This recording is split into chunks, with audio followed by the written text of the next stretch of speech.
It's one of the fastest growing sports in the capital. Demand for roller derby is so great among new players eager to sign up that there's a year-long waiting list. So we sent Wendy Hurrell to find out more as London's teams prepare to take on the US in the North American League. It's one of the fastest growing sports in the capital, and London is leading the way with 4 teams in the UK League. Anyone from the States can tell you what a crazy sport roller derby is. 2 teams of super fit women on skates with names like Skyrocket and Kamikaze Kitten, careering around an oval circuit trying to demolish one another. It's clockwork carnage. What's that number, Dion? Ruth is a primary school teacher and has been with the Roller Girls for 3 years. That decision was integral to her becoming a teacher. 7 tens, how do we say that?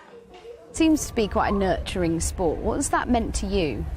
Being in a big group of sort of strong females kind of really built my self-confidence, and at the time I was doing like office temping, but I didn't have self-confidence to really get out of it, and I joined the league and I sort of started thinking about what I really wanted to do, and I felt brave enough to just leave my job behind and completely retrain and become a primary teacher. So this really has changed your life, hasn't it? Yeah. It's finals day at Tottenham Leisure Centre, the scene of this year's championship. And inside, the crowd are eagerly awaiting the skate-out. Well, the suffragettes are hoping to defend their title, while the ultra-violent femmes want to take it from them. It's the moment of truth.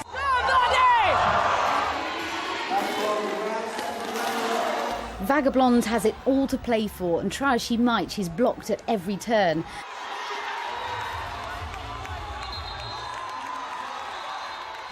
At the final whistle, both teams are exhausted and exhilarated. The score 104 to the suffragettes, who are once again the champions, and 76 to the ultra-violent femmes.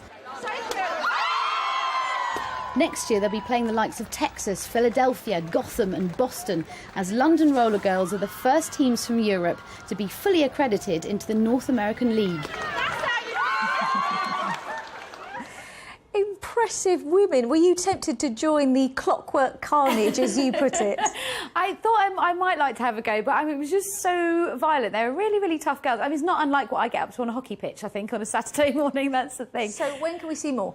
We can see more, and then we meet with more of the girls, actually, on Inside Out tonight at BBC One at 7:30, and it really is absolutely brilliant fun. Some thrills and spills in there, I can tell you.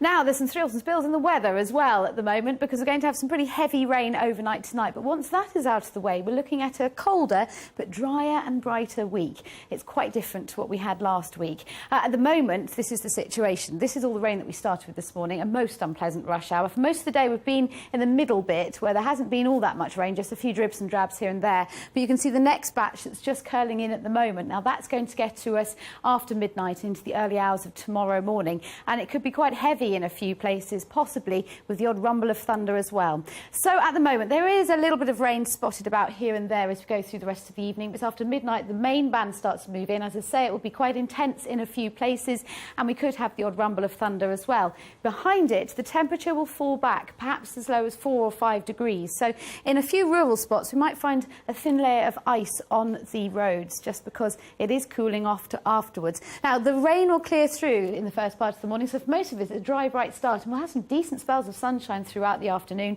Notice the wind direction, though, coming from a northwesterly, and that's going to make it feel colder tomorrow. But, you know, 6 to 9 degrees is roughly where it should be at this time of year. So Wednesday and Thursday, high pressure in control, so that's going to mean settled conditions, largely dry, a fair amount of cloud around, but some decent sunshine breaking through from time to time. It's not as mild as last week, but goodness me, we need the sunshine, don't we? Oh, of course we do. Wendy, thanks ever so much.